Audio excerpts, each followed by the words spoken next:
ହାତୀ। ଜୁହାର ଶ୍ରୋତା ବନ୍ଧୁ, ରେଡିଓ ଜୁହାର 90.0 FM ର ଅତି ଲୋକପ୍ରିୟ ସୂଚନା ଭିତ୍ତିକ କାର୍ଯ୍ୟକ୍ରମ ହାତୀ ସମ୍ପର୍କିତ ଖବରକୁ ସ୍ୱାଗତ କରୁଛି ମୁଁ ଶୁଭଶ୍ରୀ। ଏହି କାର୍ଯ୍ୟକ୍ରମ ମାଧ୍ୟମରେ ଆମେ ଆପଣଙ୍କୁ ଜଣାଇଦେବୁ ଯେ ହାତୀର ଅବସ୍ଥିତି ସମ୍ପର୍କିତ ସୂଚନା କେନ୍ଦୁଝର ବନ ବିଭାଗଙ୍କ ଦ୍ୱାରା ଜନହିତରେ ଜାରି।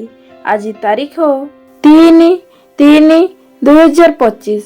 ଚମ୍ପୁଆ ବନାଞ୍ଚଳର ବାଲିବନ୍ଧ ସେକ୍ସନର ଚମକପୁର, ମରୁସୁଆଁ, ରୁଗୁଡ଼ି, ଶଙ୍କରପୁର, ଧୋବାକୁଚୁଡ଼ା ଗ୍ରାମ ନିକଟରେ 24ଟି ହାତୀ ଏବଂ ଜାମିର୍ତା, ନାଉପାଣି, କନକନା, ହରିଡ଼ାଯୋଡ଼ି ଗ୍ରାମ ନିକଟରେ 17ଟି ହାତୀ, ବାମେବାରୀ ସେକ୍ସନର ଦୁବୁନା, କଇରାମସାହି, ନେକଡ଼ାପାଳି, ଜଲପାପସି ଗ୍ରାମ ନିକଟରେ 18ଟି ହାତୀ, ଭୂୟାଁ ଜୁଆଙ୍ଗପିଢ଼ ବାଁଶପାଳ ବନାଞ୍ଚଳର ଶୁଆକାଟି ସେକ୍ସନର ତଳକଇଁସାରି, ଦଲକିସାହି, ଜଳଡିହି, ଶୁଆକାଟି ଗ୍ରାମ ନିକଟରେ 23ଟି ହାତୀ ଏବଂ ସୁଙ୍ଘି, କୁଣ୍ଢେଇ, ତଳକଂସ, କଡ଼ିପୋଷା ଗ୍ରାମ ନିକଟରେ 10ଟି ହାତୀ। ଘଟଗାଁ ବନାଞ୍ଚଳର ଢେଙ୍କିକୋଟ ସେକ୍ସନର ଗୟଳମୁଣ୍ଡ, କାଳିମାଟି, କୁଲାଡେରା, ନୁରୁସିପସି, ଦେହୁରୀପଡ଼ା ଗ୍ରାମ ନିକଟରେ 12ଟି ହାତୀ।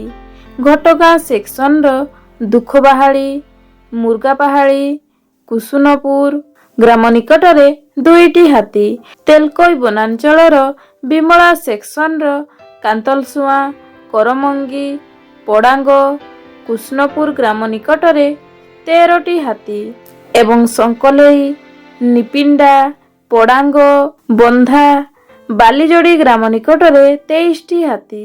ବଡ଼ବିଲ ବନାଞ୍ଚଳର ଗୁଆଲି ସେକ୍ସନର ରଇଡ଼ା, ବାରୁହାଟିଂ, କୁନ୍ଦୁରୁପାଣି ଗ୍ରାମ ନିକଟରେ 12ଟି ହାତୀ। ବିଲେଇପଦା ସେକ୍ସନର ବିରିକୋଳା, କଣ୍ଡରା, କରଣସାହି, ବିଲେଇପଦା ଗ୍ରାମ ନିକଟରେ 6ଟି ହାତୀ। ଏହି ଅଞ୍ଚଳର ଲୋକମାନଙ୍କୁ ଅନୁରୋଧ କରୁଅଛୁ କି ଦୟାକରି ରାତିରେ ଘରୁ ଏକୁଟିଆ ବାହାରନ୍ତୁ ନାହିଁ। ହାତୀଙ୍କୁ ଘଉଡ଼ାଇବା ପାଇଁ ବାଣ ଫୁଟାନ୍ତୁ ନାହିଁ କିମ୍ବା ପଥର ଟେକା ଫୋପାଡ଼ନ୍ତୁ ନାହିଁ କିମ୍ବା ଅଯଥାରେ ସେମାନଙ୍କୁ ବିଭ୍ରାନ୍ତ କରନ୍ତୁ ନାହିଁ। ଅବୈଧ ଭାବରେ ବିଦ୍ୟୁତ ତାର ଝୁଲି ପଡ଼ିଥିବା, ତାର ବିଛାଇ ବନ୍ୟଜନ୍ତୁ ଶିକାର ଓ ହାତୀ ସମ୍ପର୍କିତ ଖବର ବନ କର୍ମଚାରୀ, ଗାଁ ଗଜସାଥୀ ଓ ବନ ସୁରକ୍ଷା ସମିତିର କର୍ମୀମାନଙ୍କୁ ଦିଅନ୍ତୁ ଓ ସହଯୋଗ କରନ୍ତୁ।